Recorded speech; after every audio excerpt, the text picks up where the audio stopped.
कल शाम एक बड़े स्टोर से कुछ सामान खरीद कर बाहर निकला तो डिपार्टमेंटल स्टोर के बाहर साथ ही एक छोटा सा ठेला था जिस पर एक शख्स ड्राई फ्रूट बेच रहा था।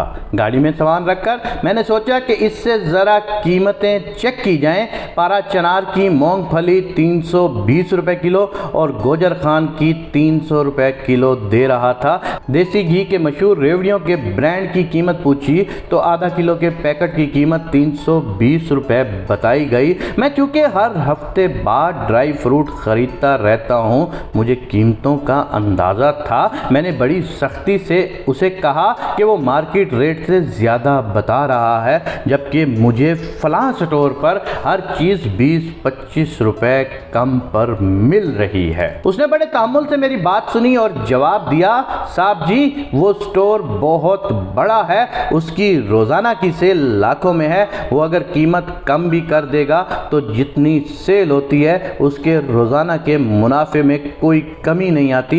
मैं एक गरीब दुकानदार हूँ, सड़क के किनारे बैठा हूँ, मेरी रोज़ की सेल 1000, 2000 या हद होगी 3000 की होगी, जिसमें से मुझे ज़्यादा से ज़्यादा 500 रुपये बचेंगे। अगर मैं अपना मुनाफा कम कर दूँ तो घर खाली हाथ ही जाऊँगा। उसकी इस बात को सुनकर मुझे सख्त शर्मिंदगी हुई और मुझे एहसास हुआ सरमाया दाराना निज़ाम और इस्लामी निज़ाम में यही फ़र्क है कि इस्लाम में मार्केट फोर्सेस कीमतों का तयन नहीं करती, बल्कि ख़रीदने और बेचने वालों के हालात को भी देखा जाता है। मैंने उस ठेले वाले से मूंगफली, अखरोट और रेवड़ियाँ ख़रीद ली। उसने डिस्काउंट ऑफ़र की, लेकिन मैंने लेने से इनकार कर दिया।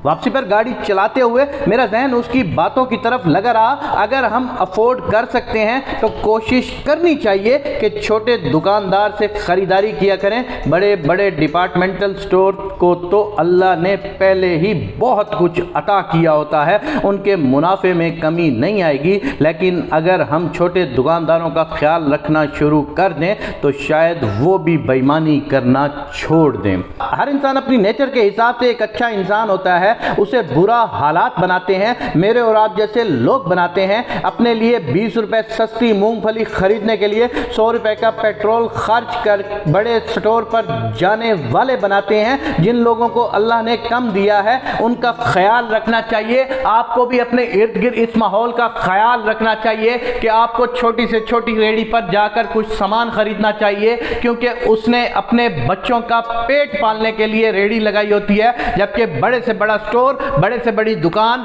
बड़े से बड़ा कारोबार वाला नए से नए नित नए प्लाजे जायदादें बनाने के लिए कारोबार कर रहा होता है। मैं ये नहीं कहता कि बड़े स्टोरों का बाइकाट करना चाहिए, लेकिन अपनी रोज़मर्रा की अशिया में उन गरीबों का ज़रूर ख्याल किया करें कि जो हाथ फैलाने की बजाय, अल्लाह के नाम पर कारोबार करने की बजाय अपने आप को अल्लाह ताला के आगे सुरखरू करने के लिए सुबह से शाम तक अपनी थोड़ी सी अमाउंट से दिहाड़ी लगाने के चक्रों में होते हैं, कमाने के चक्रों में होते हैं। खुदावंद करीम उन सब लोगों को रिज़्क़ अता फरमाता है, लेकिन हमारी नीयत देखी जाती है कि हमने कहाँ से एक चीज़ ख़रीदी है। बड़े स्टोर से भी वही चीज़ मिलनी है और छोटी दुकान से भी वही चीज़ मिलनी है। तो अपने आप को हमेशा कोशिश कीजिएगा कि आपकी तरफ से अगर किसी को फ़ायदा हो सकता है तो ज़रूर कीजिएगा।